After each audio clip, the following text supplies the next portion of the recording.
Bem-vindos ao podcast narrativo Envelope Amarelo.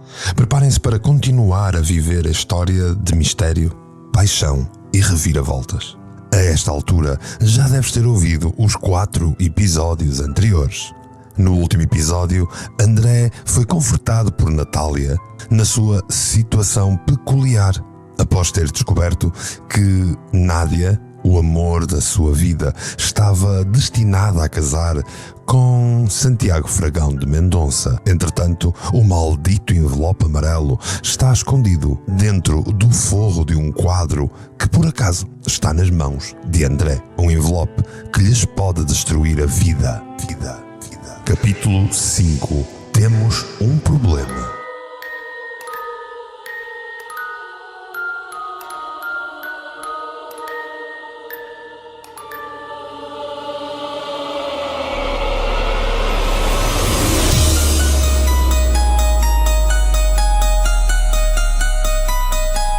Mário Portela apresenta a versão podcast narrativa de Envelope Amarelo.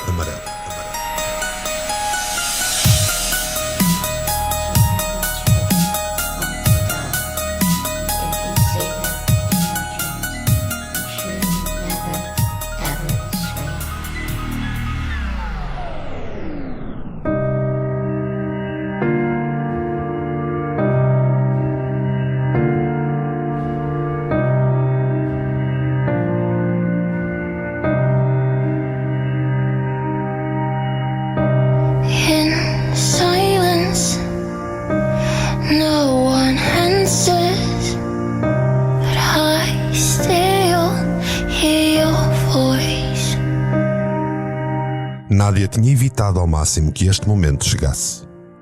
Foram os piores dias da vida dela, mesmo quando pensava que já estava a viver uma tragédia grega e surreal.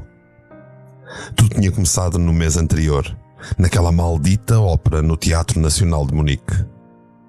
O pai insistira que fosse ela a acompanhá-lo, porque queria apresentar uma série de portugueses importantes que pertenciam ao ramo lusitano da Ordem.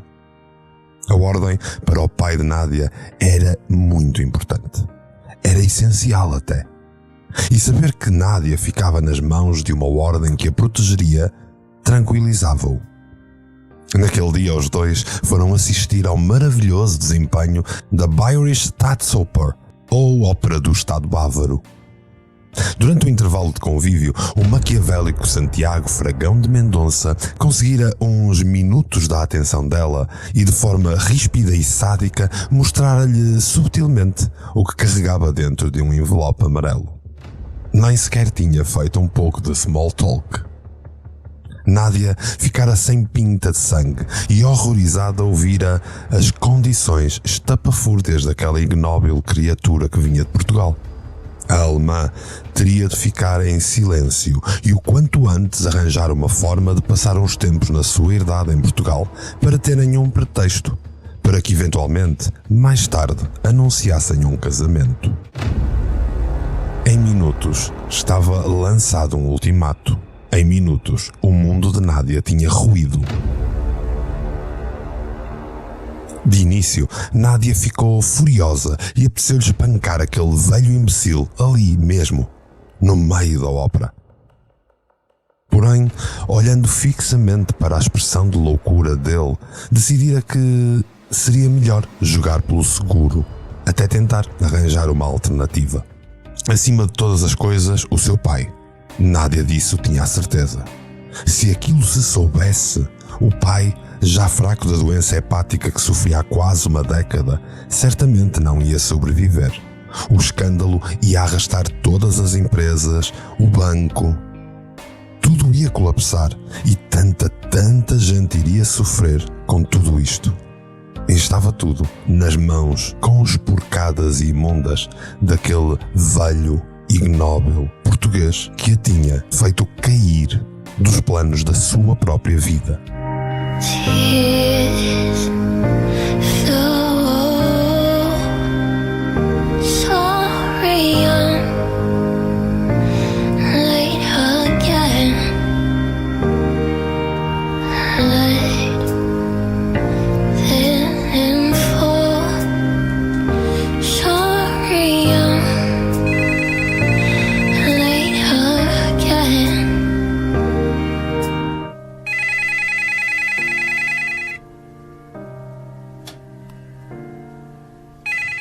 Sim, querida?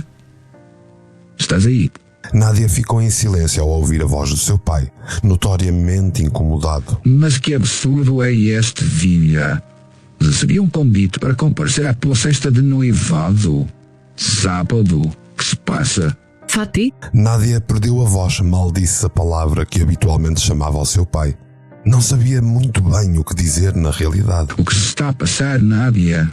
Vais casar com aquele velho pedante? Mas prova de quem? O que se passa, Nádia? O pai insistiu por mais umas quantas vezes face ao silêncio da filha, porém, a certa altura notou que a falta de resposta e os soluços que ouvia eram sinal de que algo era bem mais grave. E ele não sabia do que se passava. Desde muito pequena, que Nádia e o seu pai, Davi, tinham uma espécie de elo de ligação mental.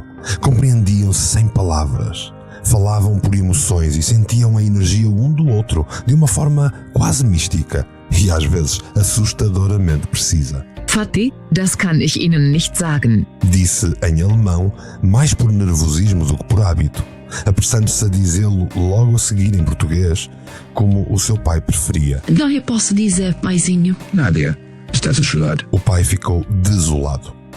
Pretendia admoestá-la e trazia quase uma raiva para descarregar naquele telefonema, mas a sua filha estava a chorar. A pessoa mais importante do seu mundo estava a sofrer e ele não sabia porquê. Nádia, minha querida, calma-te e explica-me o que é que se passa. Deixa-me derrubar-te. Já não eram só lágrimas que caíam dos olhos de Nádia. A dor era tão intensa que lhe parecia estar a chorar o seu próprio sangue. Há 2 dias que poucas eram as alturas em que não chorava. Completamente sem chão, completamente sem solução, sem qualquer saída lhe passar diante da vista. Estava desesperada. Toda aquela situação surreal trouxera-lhe um presente envenenado. Encontrar o homem da sua vida, mas tudo o resto era como ser esfaqueada vezes sem conta no coração. Sangrava de dor, soluçava de preocupação, chorava compulsivamente. E Davi, o pai, do outro lado da linha, do outro lado da Europa, pouco podia fazer pela sua menina. Está decidido. Hoje mesmo vou tratar de me pôr em Portugal. Não me interessa o que é que se passa. Tu não estás bem e se eu não te ajudo, casar de pai sou eu, minha querida. Mas, Vati não. É sem mas, nem meio mas. Estas férias estranhas fizeram-te alguma coisa. Esta ideia absurda disso parece herdada do veio. Tu não o conheces a lado nenhum. Vou ter contigo e vou deitar abaixo essa herdade se for preciso. Nádia limitou-se a soluçar. A garganta prendia-lhe as palavras e a dor fazia-a contorcer sobre o estômago agoniada. Um som surdo foi o máximo que ela conseguiu deixar sair. Vati não. Minha filhinha, o que é que se passa? Amanhã eu estou na idade. Amanhã eu estou em... In silence, no one answers, but I still hear your voice.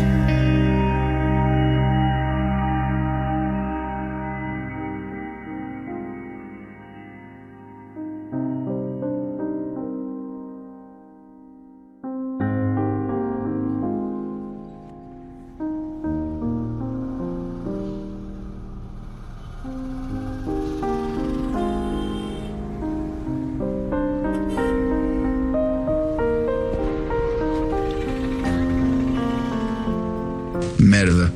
Exclamou, batendo violentamente com ambas as mãos no volante do automóvel. Lisboa podia ter um efeito altamente estressante em qualquer condutor que tenha de enfrentar o trânsito caótico.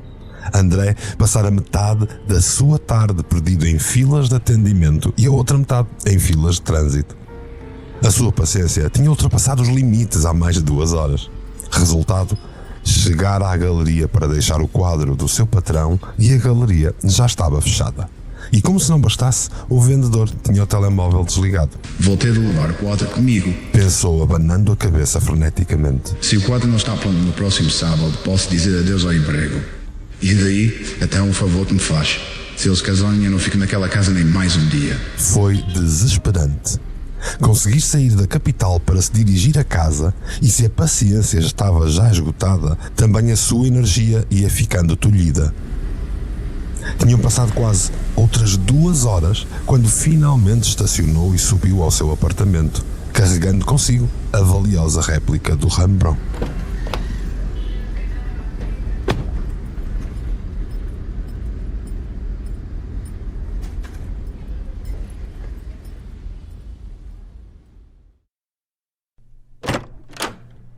Não tinha fome, estava exausto fisicamente e destruído emocionalmente. Pousou o quadro em cima do seu sofá de couro castanho e, atirando com os sapatos para um canto da sala, serviu-se de uma boa dose de vodka, hábito que ganhara durante a sua vida militar. Pesadamente, deslizou para cima do sofá castanho, ao lado do quadro, esticando-se e tomando um audível suspiro, que parecia mais um rugido de um leão ensonado. Ai, outro dia.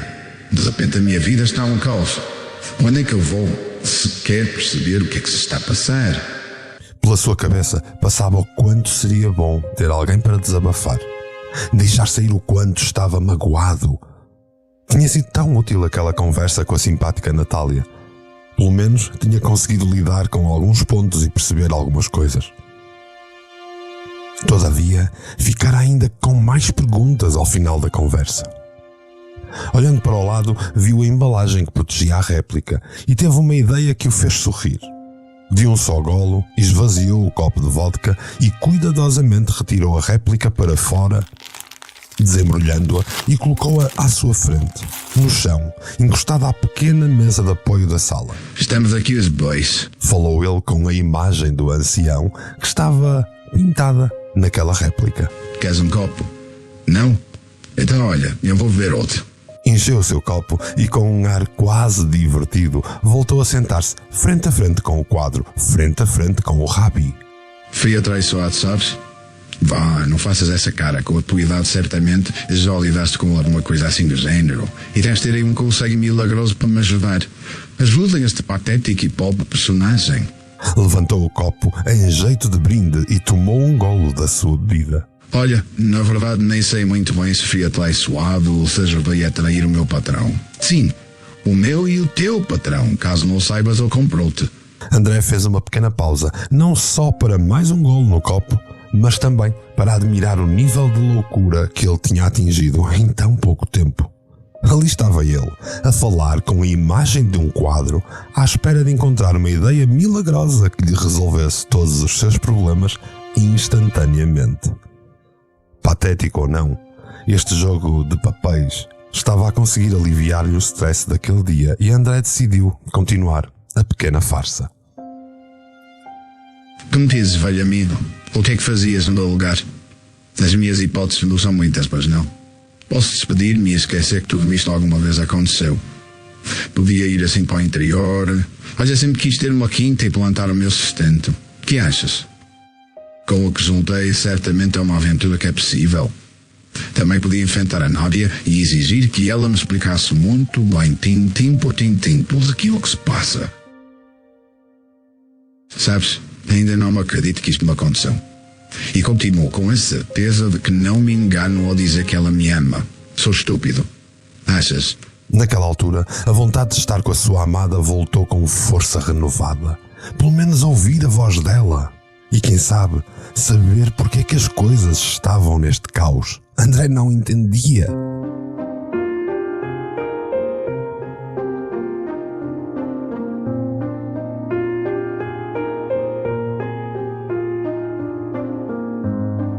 Tu achas que eu devia ligar-lhe? André terminou a sua bebida. Quem te vê percebe que estás carregadinha de experiência e de bons conselhos.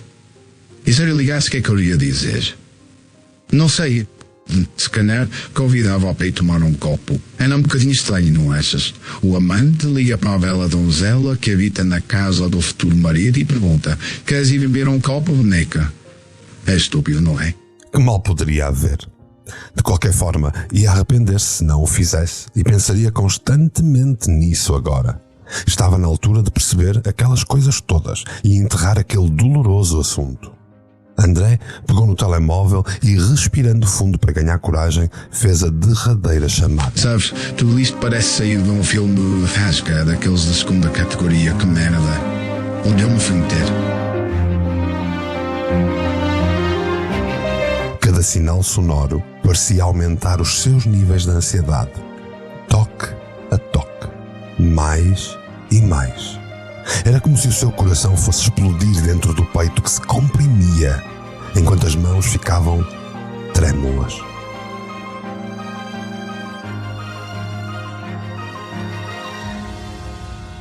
Nádia? Chamou André ansioso, mal ouvir a chamada a ser atendida. Porém, o silêncio era a única resposta. Consigo ouvir a tua respiração. Sei que me estás a ouvir. O que se passa connosco, meu amor? O tom de voz ficou desesperado, suplicante até. Eu sei que tu me amas, Nádia. Eu sei que estamos destinados um para o outro. E não tem qualquer lógica esse casamento repentino. O que é que se passa? Explica-me. Mantinha-se o silêncio, mas a chamada continuava ativa. André estava desiludido e começava a perder o controle sobre aquilo que dizia. Nádia? Não me respondes. Eu sei que alguma coisa muito sinistra se está a passar e eu não estou preparado para desistir. Tu disseste que me amavas, lembras-te? Eu vou morrer contigo. Lembras, amor? Respirou exasperadamente e desistiu daquele monólogo. O que se passa connosco, meu amor? E claro, desligou.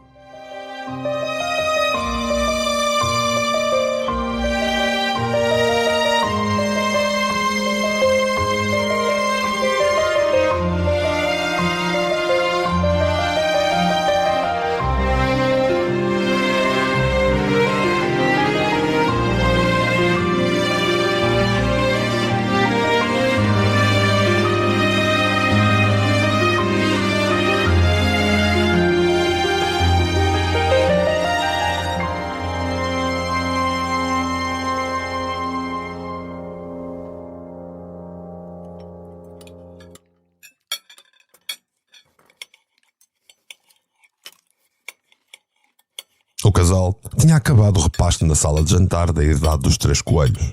Felizmente para Nádia, o Visconde tinha o estranho hábito de comer numa ponta da mesa enquanto a colocava na outra ponta, bem longe. Eram uns abençoados 2 metros de distância, e isso, pelo menos, tranquilizava Nádia. Provavelmente o falso aristocrata achava que as imagens dos filmes da Disney ditavam o protocolo de um jantar a 2 da nobreza. Porém, ela não se queixava, pelo contrário, agradecia à distância. Como era já habitual, o Visconde mantinha-se à mesa à espera do seu café e do seu conhaque. Estou cansada. Vou retirar-me aos meus aposentos.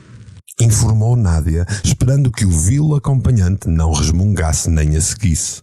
Vai. Parece uma árvore seca com essa cara enrugada e sem pintura. O Visconde abanou a mão como que a varrer Nádia da sala. E não me faças mais essa careta. Dessas horas tudo hoje, que sábado tudo tem que estar perfeito, ouviste? Deitas tudo a perder e eu conheço um envelope amarelo que vai parar às mãos de todas as agências de notícias, espertinha. Estava a alemã a deixar a sala quando ouviu um toque de telemóvel. Ela conhecia bem aquele som. Era o telemóvel dela. O seu telemóvel estava a tocar e desde que tudo tinha acontecido que Santiago lhe controlava cada chamada e cada mensagem. Nádia parou e olhou para o Visconde que segurava o telemóvel dela. Fazes o fome e já sabes. O Visconde atendeu o telefone. Nádia? E pôs em alta voz, pousando-o na mesa. Com a mão direita levantou o dedo indicador à frente da sua boca, ordenando silêncio. Consigo ouvir a tua respiração. Sei que me estás a ouvir. O que se passa connosco, meu amor? Era o telefonema de André.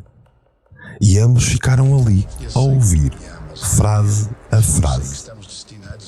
Se por um lado o Visconde sorria, mostrando os caninos de escárnio, por outro a alemã perdia a força nas pernas a cada súplica do homem que ela amava Não perdidamente. estou preparado para desistir. Tu disseste que me amavas, lembras-te? Eu vou morrer contigo. Lembras, amor? O que se passa connosco, meu amor? Assim que o contabilista desligou a chamada, Nádia sussurrou para si mesma a resposta àquela declaração final da chamada telefónica, onde ele dizia que a amava profundamente. Ama-te profundamente, André. Este rato dos livros ainda vai fazer com que as coisas corram mal para ele. Vai. Ameaçou Santiago, olhando Nádia enquanto cofiava o seu bigode. Por favor, não. Tu prometeste. Cala-te já, não ias para o quarto.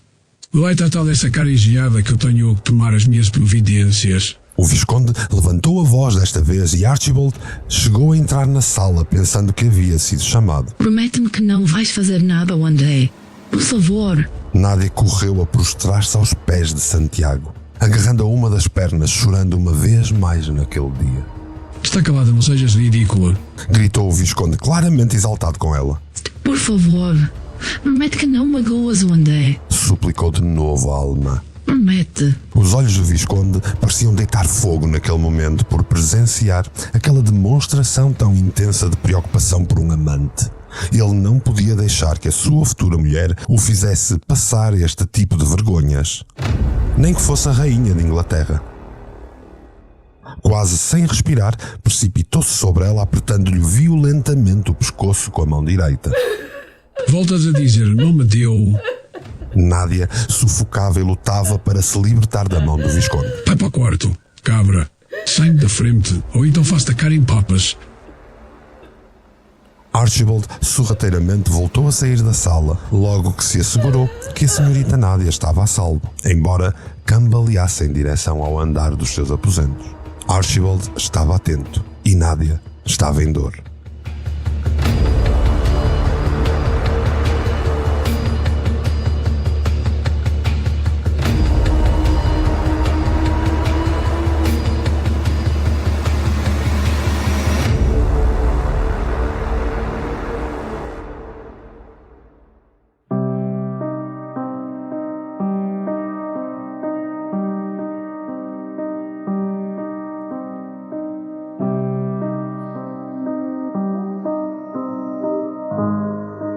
André acabara por adormecer no sofá.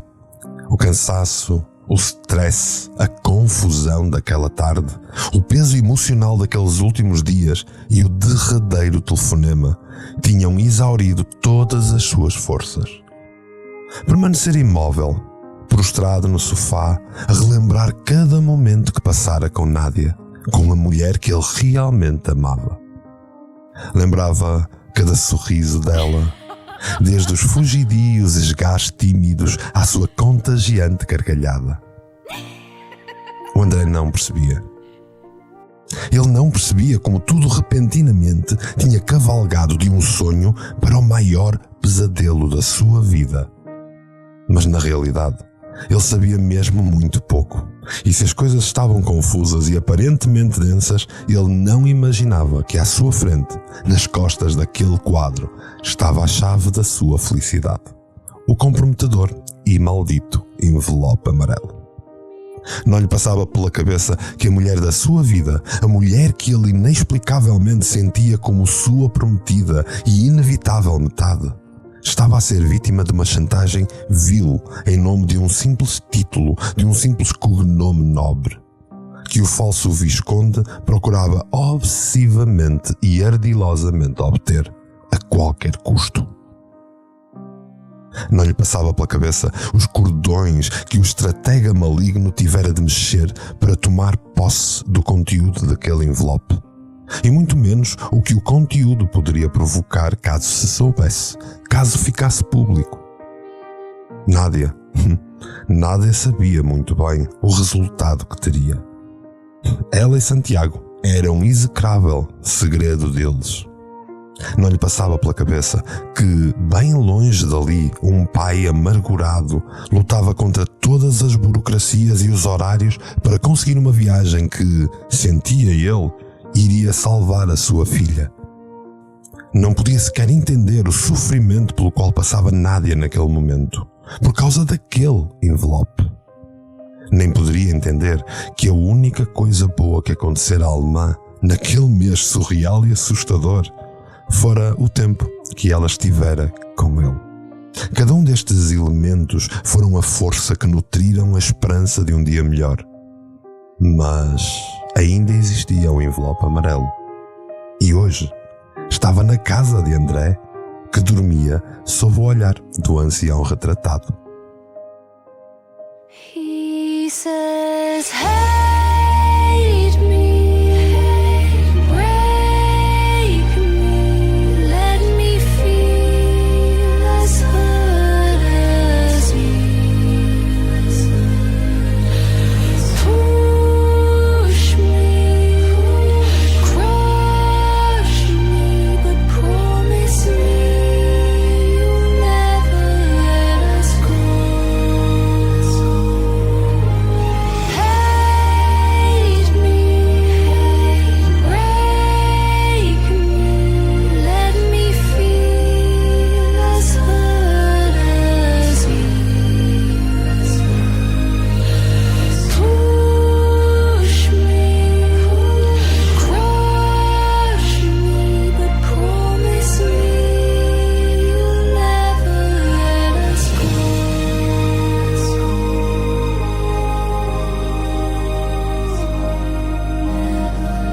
repentino. Nádia, que estava sentada na ponta da cama a limpar as lágrimas, deu um salto de susto. A porta tinha literalmente sido abalroada e o trinco tinha lascado toda a madeira que segurava a fechadura. O olhar de Santiago era ameaçador e Nádia reagiu instintivamente, saltando por cima da cama para o outro lado. A falsa sensação de segurança que lhe dava ter a cama entre ela e aquele cão enraivecido deu-lhe alguns segundos para recuperar do susto. Foda-se ao quadro. Ouviste? Foda-se ao quadro. Gritou o Visconde, claramente perturbado. Quadro? De que é que estás a falar? Nádia ficou genuinamente confusa, já que não sabia de que é que falava o Visconde. Não brinques comigo, imbecil. Onde escondeste o quadro? Onde está? O Visconde cerrou os punhos e deixou os dentes mostrarem-se numa expressão de franca ameaça. Ouviste? Onde está o quadro? Primeiro fora o estrondo e depois os gritos. Tudo isto alarmou os empregados da casa, que, açarapantados, correram na direção do corredor dos quartos principais. Quando chegaram à porta do quarto de Nádia, testemunharam aquele bizarro espetáculo deplorável. Santiago estava como um cão em posição de ataque, de um lado da cama, e Nádia do outro, assustada, sem saída. Aqueles segundos surreais pareceram intermináveis. O Visconde mantinha as suas perguntas incoerentes sobre o desaparecimento de um quadro e Nádia olhava encarecidamente na direção dos empregados que a viam da porta. Estes, por seu lado, estavam incrédulos ante tal acontecimento. Olivia, a jovem empregada da Copa, tinha uma expressão de completo horror e agarrava-se ao braço do motorista, um homem alto e bem posto, que a abraçava de forma protetora. Archibald, por sua vez, o mordomo britânico, fazia o possível por manter a sua expressão inalterada enquanto sinalizava com as mãos uma fronteira a impedir que os outros dois empregados entrassem no quarto. Porém, ele estava atento a cada movimento do falso aristocrata, como se já conhecesse bem cada um dos seus ímpetos. Diz-me onde escondeste o quadro, cabra adúltera. Queres fugir com o teu namoradinho do Ohio, é? Santiago, calma. Conseguiu implorar Nádia. Eu não sei do que estás a falar. Cala-te já. Não me vais enganar como a outra enganou. De mim ninguém faz farinha, menina. Santiago ameaçou saltar a cama e Archibald fez apenas um olhar de aviso aos outros empregados, como se estivesse a ditar a ordem de partida. Eu não... Senhor Santiago, acalme-se. A voz de Archibald tomara o Visconde de surpresa, que olhou para a porta com uma expressão alienada. Quer que procuremos por algo? Desapareceu alguma coisa? Eu quero é que me deixem em paz, raio. Santiago vociferou. Isto não é com a criatagem. Pois-se andar. Archibald deu um toque subtil no braço do empregado que antes avisara. Era Esteves, um dos seguranças internos que lentamente avançou ao lado do mordomo-mor. Acalme-se. Naquele momento, Nádia tentou correr para a porta, mas um dos saltos dos seus sapatos prendeu no tapete persa artesanal, fazendo-a tropeçar e parar para evitar cair. O problema é que o movimento dela alertou os instintos perturbados do Visconde, que num salto se agarrou violentamente com ambas as mãos ao pescoço da alemã, tirando-lhe o ar instantaneamente. Tu e aquele contabilista Zeco, afinal ainda andam juntos, é? Nádia corava rapidamente e debatia-se para se libertar das garras do Visconde para que conseguisse finalmente respirar. Parva, ninguém me enfrenta, ouviste? Ninguém! Ante tal lamentável cena, Esteves entreolhou a Archibald, como se pedisse autorização, e em 2 segundos estavam ambos sobre Santiago, impedindo-o de ser um assassino.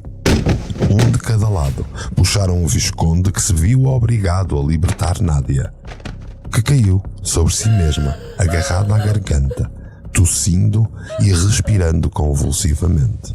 Vai sua cabra! Ofendeu ofegante o Visconde, impulsionando-se para a frente repetidamente como um cão preso a uma trela. Se não és minha, não vais ser de ninguém. Escreva aquilo que eu te digo, queridinha. Nádia recuperou o fôlego e também o seu olhar ganhava um tom de raiva, um tom de nojo. Ela já não o podia ver.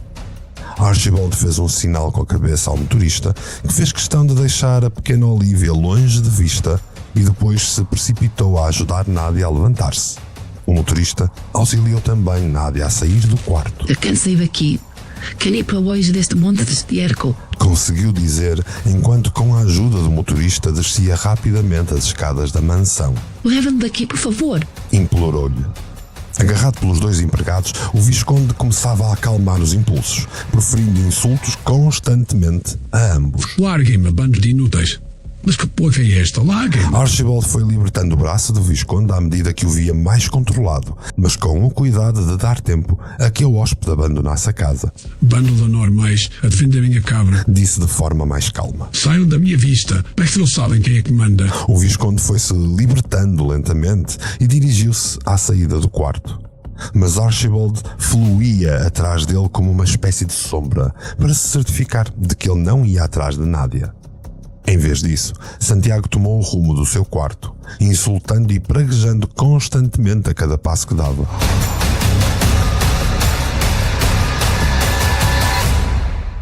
Assim que o Visconde abandonou a vista, Archibald pediu a Olivia que preparasse rapidamente os pertences da hóspede e os levasse para a sala de serventia.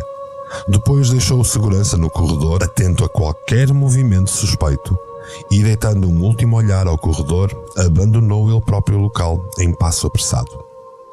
Em instantes, o mordomo mor da herdade dos 3 coelhos abandonava a mansão na direção do jardim enquanto levava o telemóvel à orelha esquerda. Avisa todos. Temos o problema. Disse ao seu interlocutor, sempre a caminhar apressadamente.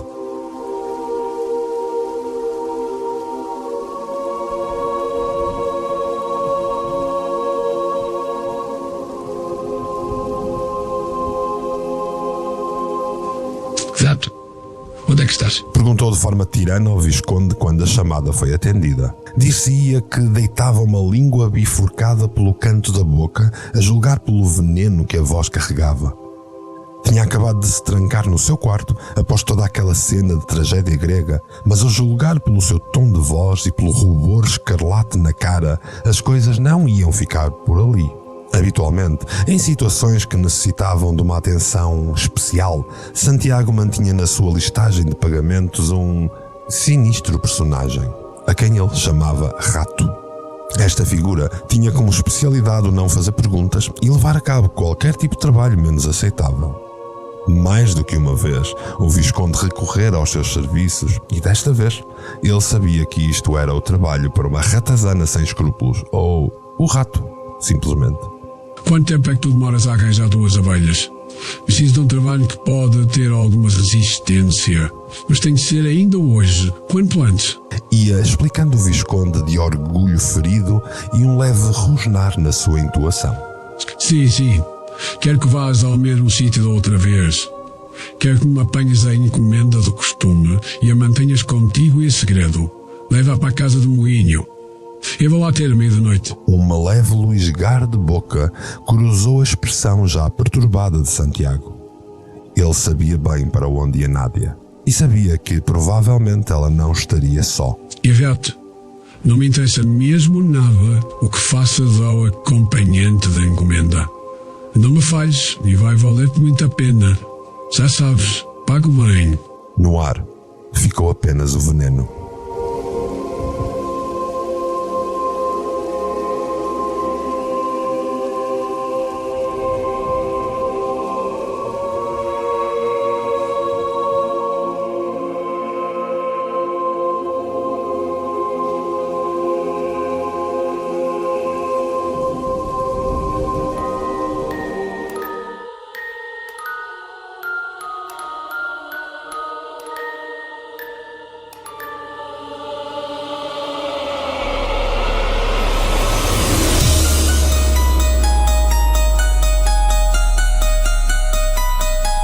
Mário Portela apresenta a versão podcast narrativa de Envelope Amarelo.